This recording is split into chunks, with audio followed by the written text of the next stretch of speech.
আমি তো ভাবছিলাম গায়ে হলুদের অনুষ্ঠান হবে, আরও কত কিছু হবে। এরকম সাদামাটা ওর বিয়ের অনুষ্ঠান হবে কখনো ভাবিনি। কেন? এমনি। গেটের পিক কে দিয়েছে তোমাকে? আমার ফ্রেন্ড গিয়েছিল আপনাদের বাড়িতে, আমি ওরে পাঠাইছিলাম খোঁজ নিতে যে সত্যি বিয়া না মিথ্যা। আমার বিশ্বাস হইতেছিল না যে ওর বিয়ে কালকে, তাই পাঠাইছিলাম। ও। হুম। যদি আমি আসতাম তাহলে শাহিদার সাথে দেখা করেই আসতাম। ও তাই? হুম। আজকে বাড়ি থেকে চলে এসেছি তাই আসতে পারিনি। তারপর ওনার সাথে আর আমার কোনো কথা হয়নি।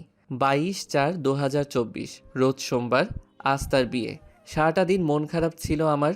তারপর ভাবলাম বিয়েতে যেহেতু যেতে পারিনি, কিছু একটা গিফট দেওয়া দরকার। তারপর বন্ধুকে ফোন দিলাম। কেমন আছো রাতুল? আলহামদুলিল্লাহ ভালো। তুমি কেমন আছো? ভালো নাই, জানোই তো তুমি সব কিছু। তো কি মনে করে কল করলা? ওর বিয়েতে তো কিছু একটা গিফট দেওয়া দরকার। তো কি গিফট দিতে চাও? তুমি বিকাশ নাম্বারটা দাও, আমি টাকা পাঠাইতেছি। ওকে। দেখো টাকা পাঠাইছি। পাইছি। গিফট প্যাকেট করে এর একটা পিক তুইলা দিও। ওকে। তারপর গিফটের নাম বলে দেই ওরে। ওরে বলে দিয়েছি দোকান থেকে কিনে আমার নাম দিয়ে পাঠিয়ে দিতে। গিফট কেনার পর আমি তো কিনে রাখছি, কাকে দিয়ে পাঠাবো কাউকে পাচ্ছি না। শাহিদাদের বাড়ির যে কোনো একজনের কাছে দিয়ে দিও। ওকে। কি গিফট ছিল সেটা আপনাদের পরে বলবো। তারপর শাহিদার বোনকে এসএমএস করলাম বক্সের ফটো পাঠিয়ে, আপু আমার পক্ষ থেকে আপনার বোনের বিয়ের জন্য ছোট্ট একটা উপহার। আশা করতেছি উপহারটা গ্রহণ করবেন। যে কেউ এই বাক্সটা আজকে নিয়ে যাবে আপনাদের বাড়িতে। কি এটা? আছে কিছু একটা বক্স। হাতে পেয়ে আমারে একটা এসএমএস দিয়ে কনফার্ম কইরেন যে আপনি বক্স পাইছেন। ওনার কাছ থেকে আর কোনো উত্তর আসেনি। তারপর ফোন দিলাম আম্মুর কাছে। আম্মু, শাহিদার তো আজকে বিয়ে। কোথায় ঠিক বিয়ে? কোনাউর। কিছু মনে করিস না। ও তোর কপালে ছিল না। এইটা তো কোনো দোকানের পণ্য না যে তুই চাইলি তোকে কিনে দিলাম। আমরা তো কম চেষ্টা করিনি তোদের এক করতে। কি করব আম্মু, কিছুই বুঝতেছি না আমি। দেখ, কান্না করিস না। তুই বললে এক্ষণ তোকে বিয়ে করাবো। আমি কি বলছি তোমারে বিয়ের কথা? না। তো তুমি বিয়ের কথা বললা কেন? ওর যেহেতু বিয়ে হয়ে গেছে, তোরও তো দরকার বিয়ে করা। আমি এখন বিয়ে করতে পারবো না আম্মু। তুই চিন্তা করিস না। ওর থেকে ভালো মেয়ে এনে দেবো আমি তোকে। তোর দাদা ভাইয়ের দেখা মতে নাকি একটা বউ আছে। মাইয়ার বাসা কোথায়? ভাতুরিয়া। ও ভালো। আমি এখন বিয়ে করতে পারবো না, আমি তোমাকে আগেও বলছি। তারপর আম্মু আমাকে অনেক সান্ত্বনা দেয় যেন আমি ওকে ভুলে যাই। চাইলেই তো ভোলা সম্ভব না। আরও অনেক কিছুই বলছে আম্মু আমাকে শাহিদার বিষয়ে। গিফট হাতে পাওয়ার পর, আপু গিফট পাইছেন? পাইছি। কি দিলা এটা? এটা দিয়েছে ওর বাচ্চার জন্য। আচ্ছা আপু, শাহিদা কি জানে যে ওর বিয়েতে এসব পাঠাইছি? হুম। বলে নাই কোনো কিছু। আমার তো মনে হয়েছিল আছাড় দিয়ে ভেঙে ফেলবে। ও তো হাসতে হাসতে শেষ। ভালো। ও আসলে ওর সাথে দিয়া দিয়ে নইটা। আল্লাহর কাছে প্রতিনিয়ত আমি তাকে চেয়েছি, কিন্তু আল্লাহ তাআলা তাকে দেননি। হয়তো তার থেকে ভালো কিছু সামনে আমার জন্য অপেক্ষা করছে। যে মোনাজাতে আমি তাকে বারবার চেয়েছি, এখন সেই মোনাজাতে চাই আমি যেন তাকে ভুলতে পারি। রমজানের আগে তাদের বাসায় আমি বিয়ের প্রস্তাব পাঠিয়েছিলাম, কিন্তু ওনারা রাজি হয়নি। শাহিদা বলেছিল পালিয়ে আসবে, তাকে যেন আমি নিয়ে আসি। তখন ও থাকতো ওর আন্টির বাসায়, কুমিল্লা চাঁদপুর এনায়েতপুরে। ও আসার কথা শুনে আমি বাসা ঠিক করে রাখছিলাম। আমাদের সাপ্তাহিক বন্ধ ছিল বৃহস্পতিবারে। তখন আমি রাত্রে ডিউটি করতাম। সারা রাত ডিউটি করে 4জন ফ্রেন্ড মিলে ওকে আনতে গেলাম। কুমিল্লা ক্যান্টনমেন্টে গিয়ে আর জায়গা চিনি না।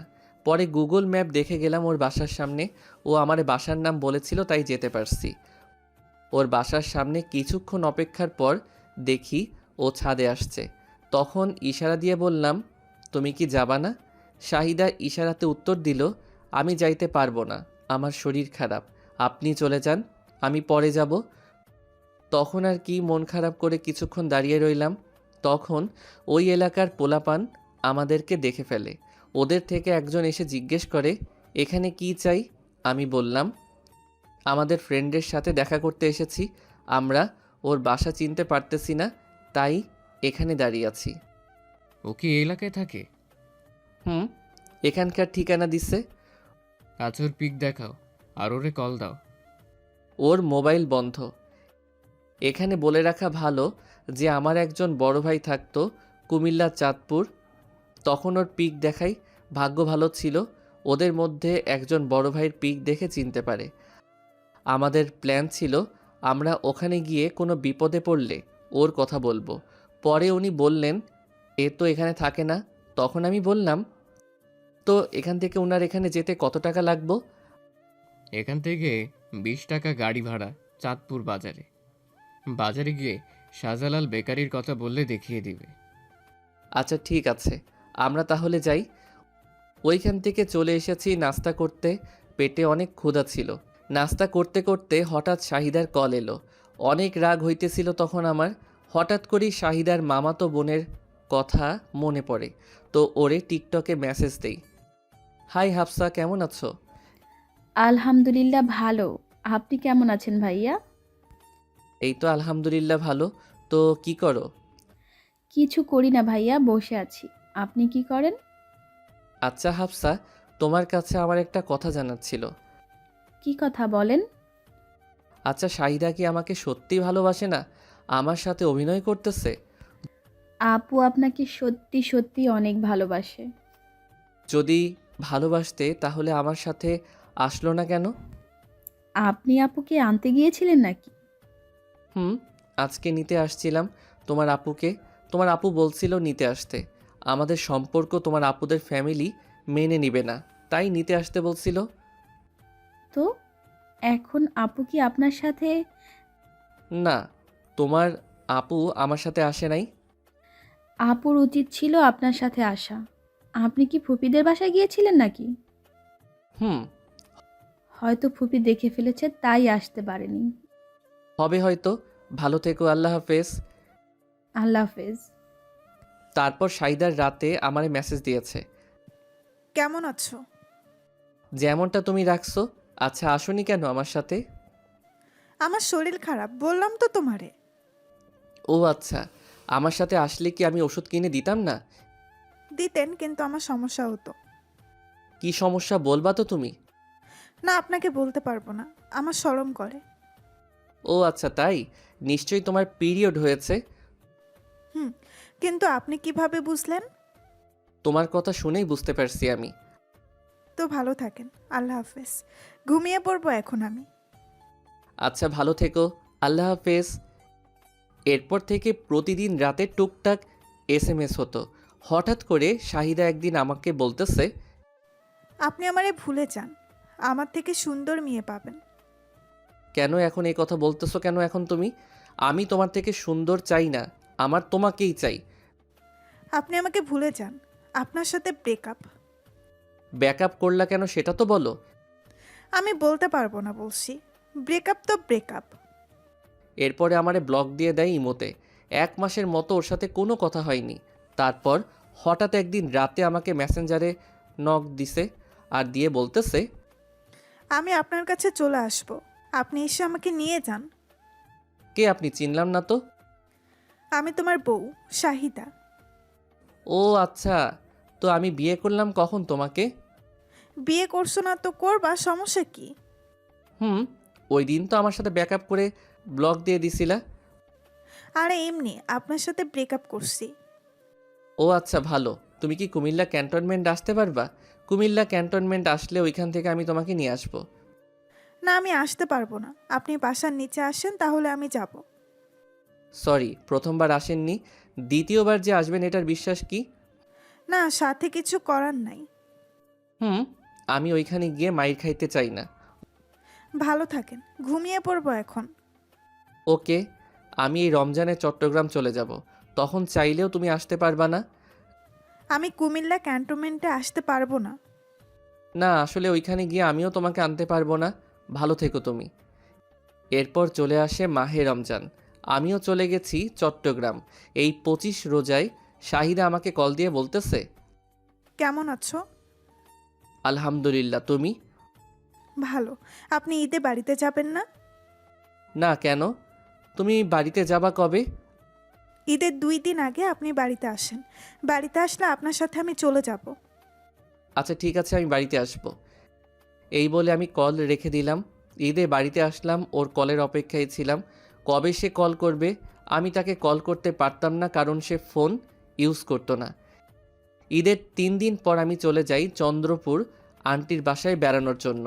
রাত 10টায় হঠাৎ তার কল। কেমন আছো? আলহামদুলিল্লাহ, তুমি কেমন আছো? ভালো আছি। তুমি বলছিলে কি আর এখন করতেছো কি? আমি আপনার সাথে যেতে পারবো না। আপনি যদি ওই দিন যেতেন তাহলে আমি আপনার সাথে চলে আসতাম। এখন বাড়ি থেকে আপনার সাথে যেতে পারবো না। প্রথমবার গেলাম তখন তো আসলে না, দ্বিতীয়বার গেলে যে আসবে এটার কি বিশ্বাস? তাই বলে আমি ফোন রেখে দিলাম রেগে। তোমাকে আমি সত্যি মন থেকে ভালোবেসেছিলাম। তাই তো 4 বছরের সম্পর্কের মধ্যে শুধু তোমার হাতটা একবার ধরেছিলাম আমি। তাকে দেওয়া আমার শেষ গিফটটা ছিল বেবি কমোড। এটা দিয়েছি ওর ভবিষ্যৎ বাচ্চার জন্য। দোয়া করি ভালো থাকুন সে। জানি না কিভাবে থাকবো তাকে ছাড়া। প্রিয়, যদি কোনো একদিন তোমার সাথে আমার দেখা হয়, তখন তোমার শুধু একটা কথাই জিজ্ঞেস করব, কি ভুল ছিল আমার যে তুমি এত বড় ধোঁকা দিলে আমাকে? চাইলে তো তুমি সব কিছু ঠিক করে নিতে পারতে। এখন হাসি পায় তার পুরনো কথাগুলো মনে পড়লে। সে বলেছিল, তুমি চিন্তা করো না, আমি আমার আব্বু আম্মুকে সব কিছু খুলে বলবো। তখন আমি বললাম, তোমার আব্বু আম্মু কি আমাদের সম্পর্ক সত্যি সত্যি মেনে নিবে? তখনও বলেছিল, আমি যা বলবো তারা তাই মেনে নিবে। আমি তোমাকে ছাড়া অন্য কাউকে বিয়ে করতে পারবো না। এখানে আমার একটাই প্রশ্ন, যে তুমি কি সত্যিই বলেছিলে আমার কথা তোমার পরিবারের কাছে, যে তুমি আমাকে ভালোবাসো, নাকি তোমার পরিবার তোমাকে জোর করে বিয়ে দিয়ে দিছে? তোমার সাথে কথা বলার জন্য অনেক ইচ্ছে করে, কিন্তু বলতে পারি না। আমার ফোনে রং নাম্বারে কল আসলে ভাবি হয়তো তুমি কল দিছো। আমার পরিবার থেকে আমার বিয়ের জন্য মেয়ে দেখতেছে, হয়তো আমিও বিয়ে করে ফেলবো কিছুদিনের মধ্যেই। তোমাকে নিয়ে আমার অনেক স্বপ্ন ছিল। আমাদের বেবি হবে, ছেলে হলে নাম রাখবো ফাহিম আর মেয়ে হলে নাম রাখবো জান্নাত। তুমি বলেছিলে নামগুলো তোমার পছন্দের। স্বপ্ন ছিল তোমাকে নিয়ে এক থালায় ভাত খাবো, একসাথে থাকবো সারা জীবন। বুড়া বয়সে তোমাকে নিয়ে বাড়ির উঠানে বসে চাঁদ দেখার অনেক ইচ্ছা ছিল আমার, কিন্তু আমার স্বপ্নগুলো অপূর্ণ রয়ে গেল। দোয়া করবেন আমার জন্য, যেন সব কিছু ভুলে নতুন করে চলতে পারি। এই পুরো গল্পটা আমাদের সাথে শেয়ার করেছেন আমাদের সাবস্ক্রাইবার আরাফাত ভাইয়া। এটা তার নিজের জীবনে ঘটে যাওয়া অসমাপ্ত এক প্রেম কাহিনী। প্রেম তো সবার জীবনেই কখনো না কখনো আসে, কিন্তু সেটা সবসময় আমাদের স্বপ্নে কল্পনা করা সুন্দর সাজানো গোছানো ভবিষ্যৎ কি হতে পারে? পারে না। তাই যারা ভালোবাসার মানুষকে জীবনসঙ্গী হিসেবে পেয়েছি, তাদের উচিত সেই ভালোবাসার মানুষকে সারাটা জীবন অফুরন্ত ভালোবাসা দিয়ে আগলে রাখা। ভালো থাকুক পৃথিবীর সব প্রেমিক এবং তাদের ভালোবাসা। গল্পটি কেমন লাগলো অবশ্যই তা কমেন্ট করে জানাতে ভুলবেন না।